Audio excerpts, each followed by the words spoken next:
What's going on, y'all? Thanks for checking in with Callie. Please like, subscribe if you haven't. So, a lot of people are not really looking at it from this perspective, and I definitely understand if you don't. But I think I need to address the elephant in the room once again. And to me, with this specific issue, if it continues, I just find it very, very difficult for the Clippers to get to the ultimate destination they want to get to, because it's more of one of those situations where everybody needs to be accountable for what they do while they're on the floor. We can play as a team. We can play as a unit. We can understand X's and O's. We can understand what position we're in. We can understand, why we're on the floor to do what we're supposed to do. But we have to actually go out there and execute it. And see, the problem that I have with the Clippers right now, of course, last night, Kawhi didn't play. And they played against a Sacramento Kings team who's hungry and who's been playing pretty decent, after the All-Star break. They had some pretty, big wins to kind of keep their seasons alive so they won't fall too far back into the play-in tournament. And they're kind of like trying to find their way into getting to a, playoff spots instead of like falling within the play-in tournament. But to me, James Harden, the last 12 games, he hasn't scored over 20 points in the last 12 games. Last night he had a 6-point outing. And I understand, Ty Lue speaks on, the double teams, the blitzing and things like that, the traps that come to players like him. But you have to find ways to be effective. And this is the reason why I say the most consistent players on the Clippers is Norman Powell and the best player, Kawhi Leonard. And this is the reason why those two players specifically have won championships. Norman Powell's not the best defender. He's not the greatest scorer in the world, but he's pretty much consistent. Same thing with Kawhi Leonard. Consistency goes a long way because it's something you could pencil in. It's something that you can actually attach to your team's, game plan that can help you propel forward when you're playing against better competition. And when I look at the Clippers, James Harden is basically still the system in a lot of people's mind, because a lot of people wants to, anoint James Harden saying, oh, the Clippers got better when James came. And don't get me wrong, him added to the team when he plays right, it definitely does help the Clippers play a lot better when he plays right. But the problem is, how often are you going to get that in crucial moments? And like I said, it's been 12 plus games that James Harden has not scored over 20 points. And including last night, I would say that's with or without Kawhi and or possibly PG being in the lineup. Because I'm pretty sure some games earlier where PG might have missed a game or so, maybe he didn't, but, Kawhi missed a game last night. And this is what I'm talking about. There's no reason why you should have a game like that when you have more of the green light, when you're the one controlling the ball, and, you have the opportunities to score more and be more effective. And it's like with James Harden, he goes through these lulls of the season now where it's like he's not really, I don't know if he's not really engaged or mentally there, or just, who knows what it is, because it's been happening the last several years with James Harden. Ever since he really left the Houston Rockets, his scoring consistently just isn't there. And like I said, when you look at the situations that he's been in, even up to the Clippers, he hasn't really been asked to do as much.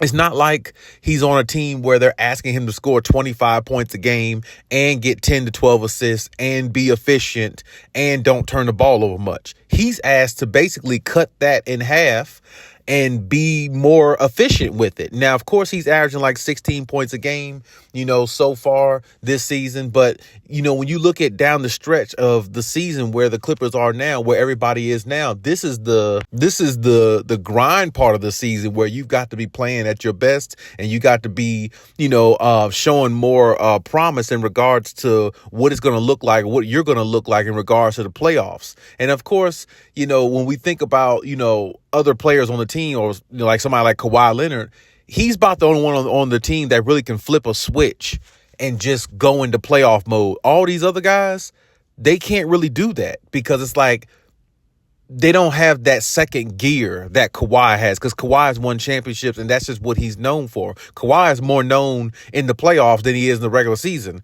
All the other 3-star players are known more in the regular season than they are in the playoffs because they haven't done as much as he's done. So my point is, somebody like James Harden, You can't have a 6-point game against the Sacramento Kings, and especially when you're trying to fight for position. The Clippers don't have a guaranteed seed yet in the standings. They don't have that. So with that being said, and with that being known, you have to play like every game is your last.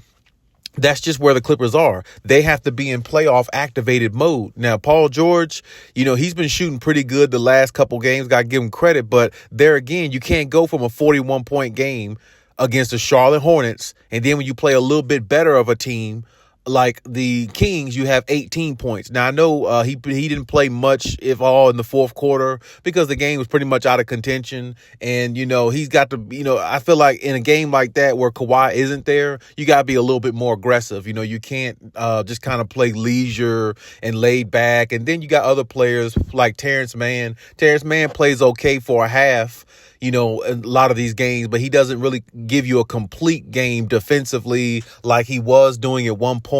I just don't know. Like I said, things just don't look the way they should with this team. Of course, they got time to put it together and all these things, so there's no need to overreact too much. But, what people don't realize, when you've been watching basketball as long as me, it's the little things, it's the attention to details, it's the intangibles that can get you beat. It's not, we got time, we could flip a switch. Well, if every team could just flip a switch, every team in the NBA would have a championship. If every team could just flip a switch, it doesn't work that way. That's the reason why when you look at NBA on TNT, Kenny, Jet, and Chuck and Charles and all of them, what do they all say all the time? These guys really know basketball because you know why? They really actually played the sport, and they really played it at a high level, especially Shaq and Charles. You have to beat the teams you're supposed to beat.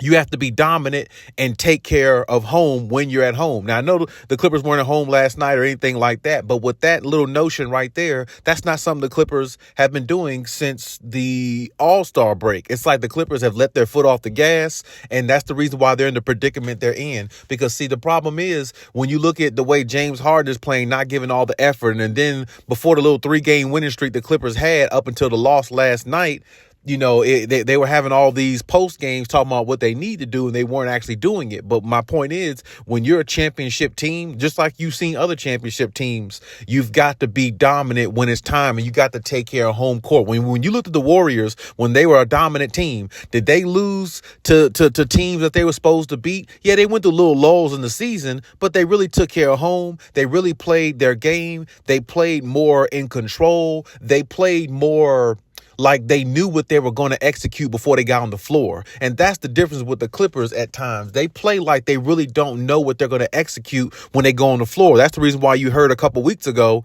Paul George said they had no identity. And Kawhi Leonard said, we're confused when we go out there. You shouldn't be hearing that from the 2-star players on your team if your team really has one notion in mind, which is winning a championship. You can lose games. You can go through a little losing streak, but play your style of basketball every single time. And the problem I have with this team specifically is it's too much exploring. It's too much, throwing a guy in there and letting him figure it out and things like that. And I put that on Ty Lue personally, because even like Brandon Boston, I think Brandon Boston could be probably just as good or better than Terrence Mann. I really do. But when you throw him in there midway or a little bit, at the latter part of the season because somebody's out, getting limited minutes, you're really stunting his growth, and you're not really helping him develop. And then you bring on other players like Bones Highland, which, he's really good. But what Bones provides, Brandon Boston can do. They already had somebody like a Bones Highland on their team in Brandon Boston. Everything you see Bones Highland do when he's out there, Brandon Boston can do the same exact thing. Amir Coffey can damn near do the same thing. So it's like you're bringing in players and adding to this team, and you're doing different things. You're exploring in different areas and things like that when you already have pieces that you're not even really utilizing. And that's the thing. I understand the Clippers, over the last few years want to load up and stack up and bring in big name players, big fish like James Harden, but you got to be able to make it all gel. And like I said, time can definitely make it gel. I understand that. But also when it comes to coaching, you got to put everybody in position to be effective. And it's like when the Clippers look the way they looked last night, yeah, Kawhi wasn't there, but you still should get more production out of a lot more players that have either been there or that's been in this system for a while. So it's like I said, when I look at Terrence Mann, I don't know if he should really be starting or not. I'm just not sure. I mean, sometime, like I said, he plays good for a half, and then for like the last month or so, I haven't seen him play a complete full game defensively with the energy I thought he should be having. And like I said, sometimes he got to be a little bit less hesitant in pulling that three. You got to let that three go. You can't just sit there and pass up some of those shots because it looks like he's waning with his confidence there. So it's like, he's in the starting lineup too. And if you look at somebody like James Harden, like I said, look at the minutes he's playing. James Harden played 31 minutes last night with 6 points. That's not good enough. You got to either Ty Lue is not putting these guys in position, or these guys just not playing with the right mindset. I just don't see it.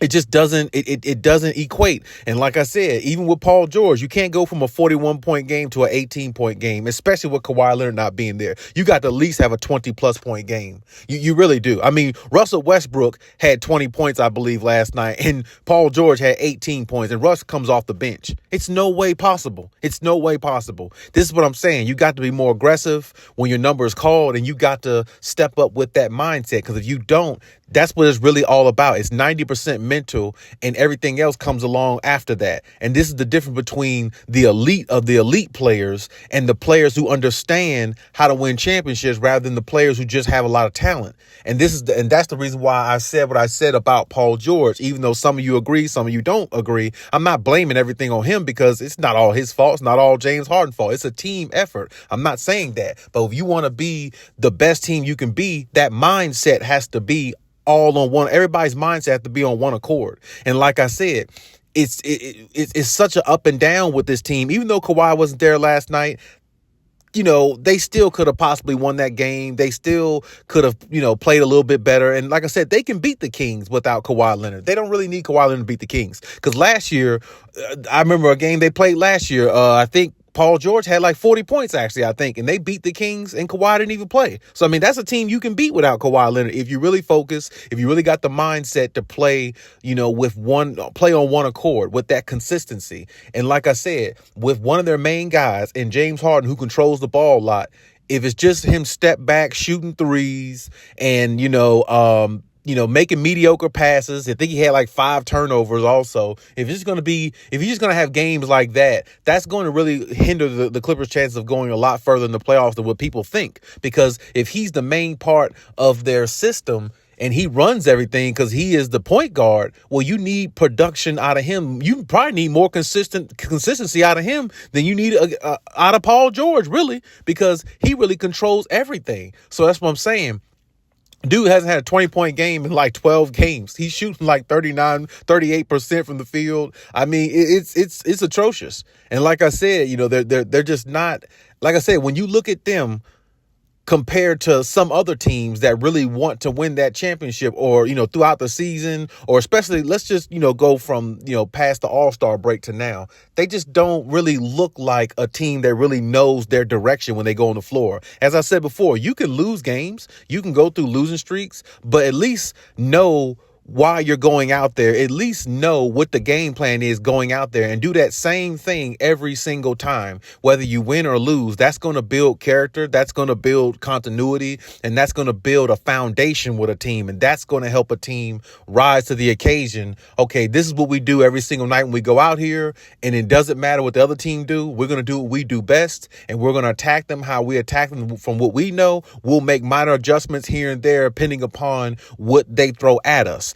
That's championship basketball. That's championship mentality. And the way this team is being ran, coached, however you want to say it, and the way these players are somewhat responding some nights and not responding others, and then you got inconsistency out of the main guy that you basically, I don't know, I'm not going to say mortgage your future for in James Harden, but the guy that you really went all out for in James Harden that no other team could seem to get right and win a championship with, it's looking like, wow, Kawhi and PG are going to have a Herculean effort in the playoffs in which they could possibly get injured, which probably got them injured before because they putting so much onus on themselves to try to carry a team to uplift them because the other players around them are not playing up to the level of expectation, besides Norman Powell. I have to say he's pretty much, like I said, he's pretty consistent himself, so I can't say much about him. But when you got somebody like James Harden, he can't have 11 points, 13 points, and 8 assists, and like 5, 6 turnovers.